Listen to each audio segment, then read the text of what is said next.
नमस्कार, आप भारतीय चुनाव पर आधारित हमारा कार्यक्रम सत्याग्रह देख रहे हैं और मैं हूं हेमंत भट्ट।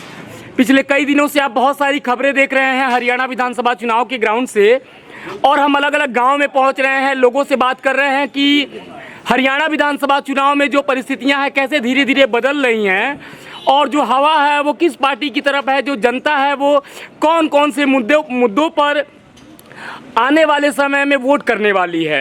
ये बहुत सारे लोग आपको अभी दिखाई दे रहे होंगे और इस समय हम लाडवा विधानसभा में मथाना गांव में हैं। बहुत सारे और भी लोग हमारे साथ में हैं, बुजुर्ग हैं, युवा लोग हैं। हम प्रयास करेंगे कि इन्हीं से बात करके जान पाएँ और आपको बता पाएँ कि हरियाणा विधानसभा चुनाव में गाँव के जो मुद्दे हैं वो कौन कौन से मुद्दे हैं, और भारतीय जनता पार्टी या राष्ट्रीय कांग्रेस या जो भी पार्टियां यहाँ पे चुनाव लड़ रही हैं वो किस विजन को लेकर के आने वाले विधानसभा चुनाव में वोट करने के लिए जाएंगे। सर, क्या नाम है आपका? राहुल राणा। थोड़ा सा तेज बोलिए। राहुल राणा भाई साहब। राहुल राणा जी। राणा जी, एक बात बताइए कि क्या माहौल चल रहा है चुनाव का आपके यहाँ? देखिए, पूरे हरियाणा में भारतीय जनता पार्टी का डंका बज रहा है और हमारे जो माननीय मुख्यमंत्री जी अभी हैं और मैं कहूँगा भविष्य में भी श्री नायब सिंह सैनी जी के नेतृत्व में तीसरी बार हरियाणा में भारतीय जनता पार्टी की सरकार बन रही है। हर रोज़ हमारा कुनबा बढ़ता जा रहा है। बहुत बहुत धन्यवाद सर। क्या नाम है सर? जितेंद्र खैरा। थोड़ा सा तेज। हाँ जी, सरपंच, एक बात बताइए सर, अभी आपके गांव में आए लोगों से बातचीत करने के लिए, चुनाव में अभी क्या क्या मुद्दे हैं गांव में? कौन सा ऐसा मुद्दा है आपको लग रहा है कि आने वाले समय में अभी गांव में उसमें विकास करने की जरूरत है? गांव में स्टेडियम की खेल के ऊपर पूरा फोकस करेंगे जी, और उसके साथ साथ जो अपने आसपास की काफ़ी सड़कें हैं, हाँ जी, जैसे हम सब अभी बोल के गए पेवा से 4 लेनिंग यमुनानगर तक जोड़ेंगे। हाँ जी, बाईपास का सबसे मेन मुद्दा हमारा ये है, इससे विकास बहुत होगा। क्या नाम है सर आपका? बसंतलाल, सरपंच उमरी। अच्छा, उमरी के सरपंच हैं आप। सरपंच जी, एक बात बताइए, सरपंच तो गांव के बारे में सब कुछ जान रहा होता है, बहुत सारे लोग रोज आते हैं अपनी अपनी समस्याओं को लेकर के। गांव में किस प्रकार की समस्याएं हैं और इस पर वोट का क्या मुद्दा है? आप लोग को चुनाव में क्या मुद्दे हैं? चुनाव में वोट का मुद्दा जी, जो पिछले 10 सालों से बिना पर्ची बिना खर्ची के नौकरियां दी है, सबसे अहम मुद्दा है। क्योंकि अब किसी भी गांव के लोगों के किसी के सरपंच के चक्कर नहीं काटने पड़ते, किसी विधायक के चक्कर नहीं काटने पड़ते, घर बैठे नौकरी मिलती है। नहीं तो ये हाल होता था, पहले सरपंच को पास जाना पड़ता था, ये हमें विधायक के पास लेके जाएगा, फिर वो पर्ची आगे जाती थी, फिर उस पर्ची की छंटनी होती थी। अब तो जो बच्चे पढ़ने लिखने वाले हैं उनको पता है अगर हम पढ़ेंगे तो हमें नौकरी लगेगी, चाहे वो गरीब है, चाहे अमीर है, चाहे मिडिल क्लास है, चाहे कोई भी परिवार है। ये उमरी गांव के सरपंच जी थे। इनकी बात को, इनके मंतव्य को आप समझ पा रहे हैं, और भी लोग हमारे साथ में। सर, क्या नाम है आपका? दीप सैनी। दीप सैनी। सैनी जी, एक बात बताइए कि कांग्रेस को लेकर के मुख्यमंत्री नायब सिंह सैनी जी बहुत हमलावर हो रहे थे और बोल रहे थे कि उन्होंने, कांग्रेस ने देश को लूटा है। गांव का जो बैठा हुआ आम आदमी है वो क्या सोच रहा है और इस बार के चुनाव में वो किन मुद्दों पे वोट करेगा? जो गांव का लोग हैं वो साइलेंट है जी, और वो कांग्रेस की सभी बातों पे विश्वास नहीं करते जी। 10 साल जो नरेंद्र मोदी जी ने काम किया है देश के लिए, चाहे वो सड़कों का, हाईवे का, रोड का काम हो, चाहे हॉस्पिटल का हो, चाहे वो स्कूलों का हो, तो ऐसे काम जो हर बच्चे को घर में रोजगार मिलना, महिलाओं को 500 रुपये में सिलेंडर मिलना, तो ऐसे ऐसे बहुत योजनाएं जो नरेंद्र मोदी जी ने, सिलेंडर फ्री में देना महिलाओं को। सोच की बात है, कहीं ओपन में जाते थे उसके लिए टॉयलेट बनवाने। तो जो गांव की नीड है वो बीजेपी सरकार ने, और जब से नायब सैनी जी मुख्यमंत्री बने हैं और हर गांव और वर्ग ये कह रहा है कि इसको बहुत कम टाइम मिला और हम इसको 5 साल और देना चाहते हैं। जो अच्छी सोच है, अच्छी इन्होंने काम किए, 56 दिन में इतने काम करके दिखाया कि 5 साल में नहीं कर सकता मुख्यमंत्री जी। तो अच्छी सोच है, युवाओं को बगैर खर्ची पर्ची के रोजगार मिलना, सरकारी नौकरियां मिलना, जो आम आदमी गरीब सोच नहीं सकते थे।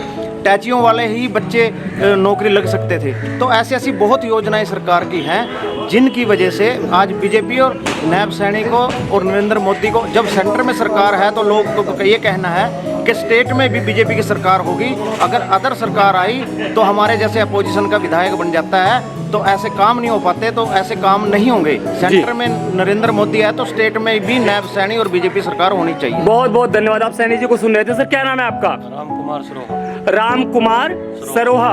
एक बात बताइए, जो यहाँ का युवा है, जो नौजवान है, वो उसके क्या मुद्दे हैं चुनाव में, किस प्रकार से वो पार्टिसिपेट कर रहा है विधानसभा चुनाव में? युवाओं के मुद्दे तो कुछ हद तक तो युवाओं के जो मुद्दे हैं वो क्लियर हो चुके हैं, क्योंकि जैसे ही बिना खर्ची बिना पर्ची के युवाओं की जो नौकरियां लगी है ना, जिन घरों में आज के टाइम। अच्छा, एक बात बताइए, सच सच बताइए, ये सच में है क्या कि बिना पर्ची के या बिना रिश्वत के हरियाणा में लोगों की नौकरियां लगी हैं? हाँ, ये सच है, क्योंकि मेरे कुछ मित्र हैं जी, जो काफ़ी टाइम से ऐसे ही थे, बेरोजगार थे और वो अच्छे क्वालिफाइड थे जी। इन 10 सालों में उनकी नौकरियां लगी हैं, कोई 4th क्लास लगा है, कोई ग्रेड 1 भी लगा है, क्योंकि उन्होंने अच्छी पढ़ाई की थी, वो काबिल थे।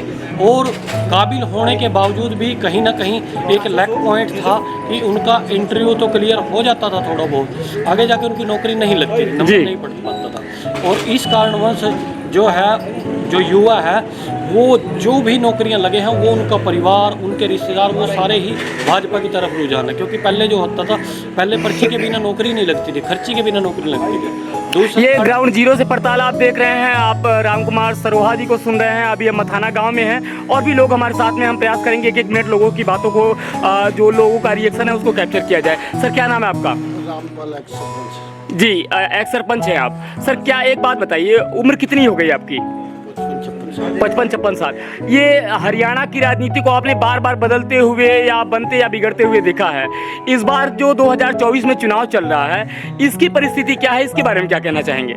ये आज सभी लोग जागरूक हो गए भी नरेंद्र मोदी जी देश की भलाई के लिए देश को आगे बढ़ाया है और ईमानदार प्रधानमंत्री है जी। वो ऐसे ही नायब सिंह सैनी अब इतने सहनशील स्वभाव के मुख्यमंत्री दिए हैं। थोड़ा सा प्लीज शांत हो गए। हाँ, बहुत ही लोग खुश हैं, इनसे ज़्यादा ही खुश हैं। बहुत सहनशीलता वाले मुख्यमंत्री हैं और विकास में भी जोर लगा रहे, दिन रात एक कर रखा मेहनत करने में। जब से मुख्यमंत्री बने हैं, आगे लोगों को इनसे इतनी उम्मीद है कि बहुत ही ज़्यादा। आपने बहुत एक महत्वपूर्ण तथ्य रखा है लोगों के सामने। और जब कुरुक्षेत्र में प्रधानमंत्री नरेंद्र मोदी जी आए थे तो वो भी बहुत तारीफ कर रहे थे एक व्यक्ति होने के आधार पे, नायब सिंह सैनी जी का। सर, क्या नाम है आपका? Advocate Surajwan, Supreme Court of India. वाह, सुप्रीम कोर्ट के वकील हैं हमारे साथ में। वकील साहब, एक बात बताइए, इस बार का जो हरियाणा विधानसभा चुनाव है उसके बारे में क्या विश्लेषण करना चाहेंगे? क्योंकि वकील के पास तो बहुत कुछ होता है तथ्य देने के लिए। क्या है अभी का जो चुनावी माहौल है? मैंने श्री नायब सिंह सैनी के जो है ना पीछे उपचुनाव में करनाल में भी काम किया जी। अब मैं जो है ना पिछले 10 दिन से जो है ना इस पूरे चुनाव के लिए इनके साथ आया हूँ जी। जो इनके शील स्वभाव के लिए सब लोगों के दिलों में इनका ये बस चुके हैं। जो इन्होंने 56 दिन के काम किया है वो पूरे 5 साल के अंदर एक सीएम नहीं कर सकता जी। और पिछले 5-7 दिन से जो है ना 100% जो है ना यहाँ के समीकरण बदल चुके हैं जी। यहाँ की बीजेपी की सरकार जो है ना 70% जो है ना अब सक्सेस हो चुकी है और जो है ना यह टोटल समीकरण बदल चुके हैं। और जो जिम्मेवारी भारत हिंदुस्तान की सत्ता ने यहाँ पे सीएम की जिम्मेवारी इस कुरुक्षेत्र जिले को सीएमएस सिटी बनाने के लिए दी है, उसके लिए जो है ना यहाँ का बच्चा जागरूक है और इस जिम्मेवारी को जो है ना पूरी जिम्मेवारी के साथ बच्चा निभा के और यहाँ पूरे जो है ना बहुमत से इनको सीएम को जिता के और सीएम के भविष्य में जो है ना अच्छे रसूख। वकील साहब, सॉरी फॉर द इंटरप्शन, मैं एक प्रश्न आपसे कहना चाहूँगा, क्योंकि बहुत सारे लोग मिलते हैं हमसे रोज। हम लोग ग्राउंड में जा रहे हैं, ग्राउंड जीरो पे लोगों से बात कर रहे हैं। अभी तक हमने किसी से ये प्रश्न नहीं किया, आपको क्या लगता है कि ये जो 90 विधानसभा सीटें हैं भारतीय जनता पार्टी उसमें से कितने तक पहुँच सकती है? एक अनुमान जो है 70% जो है ना जी सीटें नहीं, सीट का मतलब 90 में से कितना? 90 में से 65-70 सीट इनकी आई। ये सुप्रीम कोर्ट के वकील हैं, इनका कहना है कि जो भारतीय जनता पार्टी है वो 65-70 सीटों तक पहुंच सकती है। और भी बहुत सारे लोग हैं, हम प्रयास करेंगे लोगों से बातचीत करें। आप बने रहें हमारे साथ विशेष कार्यक्रम में। बहुत बहुत धन्यवाद आप सभी का। नमस्कार। ये बिना खर्ची बिना पर्ची की सरकार जी, वो चाहिए देश को। इसमें ये साबित भी पीछे हुआ है, कितने बच्चों को बिना खर्ची पर्ची नौकरियां। सर, शिक्षा, स्वास्थ्य, रोजगार, ये सब मुद्दे हैं कि नहीं गाँव में?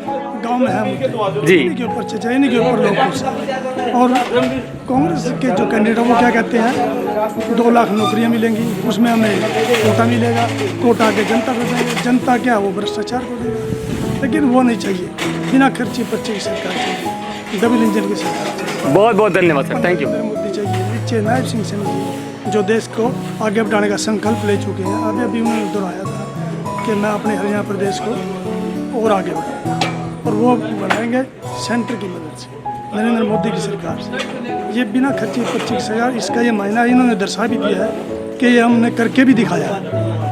थैंक यू सर, कुछ और thank you. Okay, thank you.